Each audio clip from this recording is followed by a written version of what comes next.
Hello students, welcome to X and Y learning. സെവൻത്തിലെ കുട്ടികൾക്ക് വേണ്ടിയിട്ട് X and Y learning olympiad focused ആയിട്ടുള്ള ക്ലാസ്സുകൾ റിലീസ് ചെയ്തുകൊണ്ടിരിക്കുകയാണ്. നിങ്ങൾ മറ്റ് ടീച്ചേഴ്സിൻ്റെ ക്ലാസ്സുകളൊക്കെ കണ്ടു തുടങ്ങിയിട്ടുണ്ടാകും. സോ അതിൻ്റെ ഫസ്റ്റ് എപ്പിസോഡാണ് നമ്മുടെ ബേസിക് സയൻസിലെ ഫിസിക്സിലെ 2 ക്വസ്റ്റ്യൻസ് ആണ് ഞാൻ ഈ വീഡിയോയിലൂടെ ഡിസ്കസ് ചെയ്യുന്നത്. അപ്പോൾ നിങ്ങൾ സയൻസ് മാത്സ് ഇഷ്ടമുള്ള നിങ്ങളുടെ ഫ്രണ്ട്സിന് നിങ്ങളുടെ ക്ലാസ്മേറ്റ്സിനൊക്കെ ഇത് ഷെയർ ചെയ്ത് കൊടുക്കണം. നിങ്ങളൊരു കാര്യം മനസ്സിലാക്കേണ്ടത്, നമ്മൾ സ്കൂൾ ലെവലിൽ തന്നെ നിന്നുകൊണ്ട് സ്കൂളിലെ മാർക്കുകൾ മാത്രം വാങ്ങിക്കഴിഞ്ഞാൽ ഒരിക്കലും നമുക്ക് എന്ത് ചെയ്യാൻ പറ്റില്ല, നമ്മുടെ ലെവൽ ഇമ്പ്രൂവ് ചെയ്യാനോ ഒരു സ്കോളർഷിപ്പ് എക്സാമിൻ്റെ ഒരു ഹയർ ലെവൽ എക്സാമിലേക്കൊന്നും നമുക്ക് എത്താൻ കഴിയില്ല. സോ കോമ്പറ്റേറ്റീവ് എക്സാംസിനൊക്കെ പ്രിപ്പയർ ചെയ്യണമെന്നുണ്ടെങ്കിൽ ആ ടൈപ്പ് ഓഫ് ക്വസ്റ്റ്യൻസ് നമ്മൾ എന്ത് ചെയ്യണം, പ്രാക്ടീസ് ചെയ്ത് തുടങ്ങണം. ഓക്കെ, സോ ഇത് ഒരു റബ്ബർ സക്കറിന്റെ ക്വസ്റ്റ്യൻ ആണ്. നമ്മൾ കണ്ടിട്ടുണ്ടാവും, നമ്മൾ ചുവരിലൊക്കെ ഒട്ടിക്കുന്ന ടൈപ്പ് സംഭവം നിങ്ങൾ കണ്ടിട്ടുണ്ടാവും അല്ലെ, റബ്ബർ സക്കർ. അത് അവിടെ ഒട്ടിച്ചാൽ പിന്നെ അവിടെ നിന്നോളും. അവിടെ വേണമെങ്കിൽ നമുക്ക് എന്ത് വേണമെങ്കിലും തൂക്കിയിടാം. ഓക്കെ, അത്തരത്തിലുള്ള ഒരു റബ്ബർ സക്കർ ഒരു സ്മൂത്ത് സർഫസിൽ എന്ത് ചെയ്തിട്ടുണ്ട്, ഒട്ടിച്ച് വെച്ചിട്ടുണ്ട്. It sticks to the surface because. എന്തുകൊണ്ടാണ് ഈ റബ്ബർ സക്കർ താഴെ വീഴാതെ അവിടെ സ്റ്റിക്ക് ചെയ്ത് നിൽക്കുന്നതിന്റെ കാരണം എന്താണെന്നാണ് ക്വസ്റ്റ്യൻ. ഓക്കെ, സോ സെവൻത്തിലെ നിങ്ങൾ പഠിക്കുന്ന ടോപ്പിക്കിനെ ബേസ് ചെയ്തിട്ടുള്ള ക്വസ്റ്റ്യൻസ് തന്നെയാണ്. Air outside the cup is at higher pressure. പുറത്തുള്ള എയറിന്റെ പ്രഷർ വളരെ കൂടുതലാണെന്നാണ് ഒരു റീസൺ പറയുന്നത്. സെക്കൻഡ് സെന്റൻസോ, air outside exerts a force on the cup എന്ന് പറയുന്നുണ്ട്. Cup is sucked by the air inside. ഉള്ളിലുള്ള എയർ ആ കപ്പിനെ സക്ക് ചെയ്ത് എടുക്കുകയാണെന്നാണ് പറയുന്നത്. ബോത്ത് എ ആൻഡ് ബി എന്ന് പറയുന്നതാണ് നാലാമത്തെ ഓപ്ഷൻ. ഒരു നോർമൽ സ്കൂളിൽ പഠിക്കുന്ന ഒരു കുട്ടിക്ക് ഈ ഒരു ക്വസ്റ്റ്യൻ കൊടുത്തു കഴിഞ്ഞാൽ ചിലപ്പോൾ കൺഫ്യൂസിംഗ് ആയിരിക്കും, ചെയ്യാൻ കഴിയില്ല. അപ്പോൾ അതിന്റെ കാരണം എന്താണ്, നമ്മൾ സ്കൂളിലെ ലെവലിൽ പഠിക്കുക എന്ന് പറഞ്ഞു കഴിഞ്ഞാൽ സ്കൂളിലെ ആനുവൽ എക്സാമിന് വേണ്ടി മാർക്ക് കിട്ടാനുള്ള പഠനം മാത്രമേ അവിടെ ആവുന്നുള്ളൂ. ഇത്തരത്തിലുള്ള കോമ്പറ്റേറ്റീവ് എക്സാംസ്, സ്കോളർഷിപ്പ് എക്സാമിനൊക്കെ പ്രിപ്പയർ ചെയ്യണമെന്നുണ്ടെങ്കിൽ നമ്മൾ അഡ്വാൻസ്ഡ് ലെവൽ ഓഫ് ക്ലാസ്സുകളും പ്രോബ്ലം സോൾവിങ് ചെയ്തേ പറ്റും. സോ എക്സ് ആൻഡ് വൈ ലേണിംഗിലുള്ള 8th 9th 10th കുട്ടികൾക്ക് വേണ്ടി നടത്തുന്ന ഫൗണ്ടേഷൻ കോഴ്സിനെ കുറിച്ച് കൂടുതൽ അറിയാൻ താല്പര്യമുള്ള ആളുകൾ നമ്മുടെ ഡിസ്ക്രിപ്ഷനിലുള്ള നമ്പറിലോ ലിങ്കിലോ കോൺടാക്ട് ചെയ്യാം. ഓക്കെ, ഇനി നമുക്ക് ആൻസറിലേക്ക് പോകാം. അപ്പോൾ ഇതിവിടെ സ്റ്റിക്ക് ചെയ്ത് നിൽക്കുന്നതിന്റെ കാരണമാണ് നമ്മൾ ചോദിച്ചിട്ടുള്ളത് അല്ലേ. അപ്പോൾ ഇത് മറ്റേതെങ്കിലും ഒരു ഒബ്ജക്റ്റ് ആണെങ്കിൽ, ഫോർ എക്സാമ്പിൾ ഈ ഒരു പെൻസിൽ ഞാനിതാ വെറുതെ ടി വിയിൽ വെച്ച് കഴിഞ്ഞിട്ട് കൈ എടുക്കുകയാണെന്നുണ്ടെങ്കിൽ അത് എങ്ങോട്ട് വരും, അത് താഴേക്ക് വീഴും, ശരിയല്ലേ? എന്തുകൊണ്ടാണ് ഈ ഒരു റബ്ബർ സക്കർ കപ്പ് അവിടെ നിൽക്കുന്നത് എന്നാണ് ചോദ്യം. അപ്പോൾ ഇതിന്റെ റീസൺ വളരെ സിമ്പിൾ ആണ്. എങ്ങനെയാണ് ഈ ഒരു കപ്പ് റബ്ബർ സക്കർ നമ്മൾ അവിടെ ഫിക്സ് ചെയ്യുന്ന സമയത്ത് എന്താണ് സംഭവിക്കുന്നത് എന്നുള്ളത് മനസ്സിലാക്കണം. അപ്പോൾ അതിന് ആദ്യം തന്നെ വരുന്നത് നമ്മുടെ അറ്റ്മോസ്ഫറിക് പ്രഷറാണ്. നമുക്ക് ചുറ്റുമുള്ള എയറിന്റെ വെയിറ്റ് നമ്മുടെ ശരീരത്തിൽ, നമ്മുടെ ഓരോ ഒബ്ജക്റ്റിലും എന്ത് ചെയ്യുന്നുണ്ട്, ആക്ട് ചെയ്യുന്നുണ്ട്.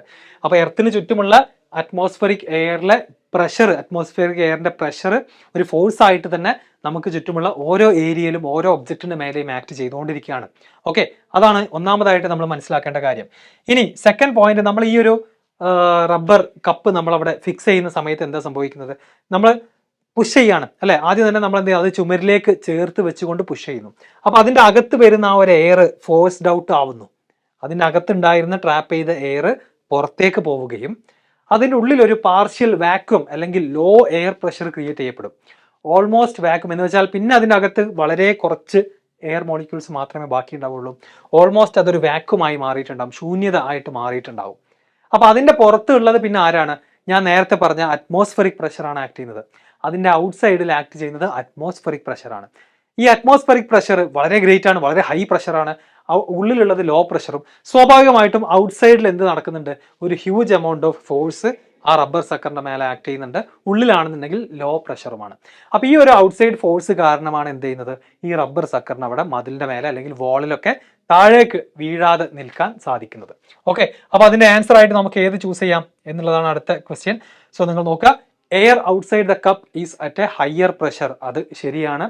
അതുപോലെ തന്നെ air outside exerts a force on the cup, ഇത് രണ്ടും എന്താണ്, കറക്റ്റ് ആണ്. കാരണം പ്രഷർ എന്ന് പറയുന്നത് തന്നെ എന്താണ്, force acting on a unit area. Okay, so both A and B ആണ് കറക്റ്റ് ആൻസർ. ഇനി നമ്മൾ അടുത്ത ചോദ്യത്തിലേക്ക് പോവാണ്. Which of the following does not produce a sound? ഇതിൽ ഏതാണ് സൗണ്ട് പ്രൊഡ്യൂസ് ചെയ്യാത്തത്?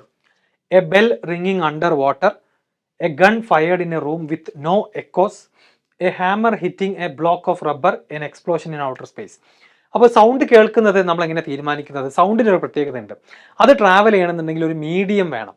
വെള്ളം, എയർ, വുഡ്, ഗ്ലാസ്, ഇങ്ങനെ ഏതെങ്കിലും ഒരു മെറ്റീരിയൽസ് ഉള്ള, മോളിക്യൂൾസ് ഒക്കെ ഉള്ള, ആറ്റംസ് ഒക്കെ ഉള്ള മീഡിയത്തിലൂടെയാണ് സൗണ്ട് ട്രാവൽ ചെയ്യുക. അല്ലാതെ വാക്വത്തിൽ ഇതൊന്നും ഇല്ലാന്നുണ്ടെങ്കിൽ, എയർ മോളിക്യൂൾസ് എങ്കിലും എയർ പാർട്ടിക്കിൾസ് എങ്കിലും ഇല്ലാന്നുണ്ടെങ്കിൽ എന്ത് ചെയ്യില്ല, സൗണ്ട് ട്രാവൽ ചെയ്യില്ല. മനസ്സിലാവുന്നുണ്ടോ? അതാണ് സൗണ്ടിന്റെ പ്രത്യേകത.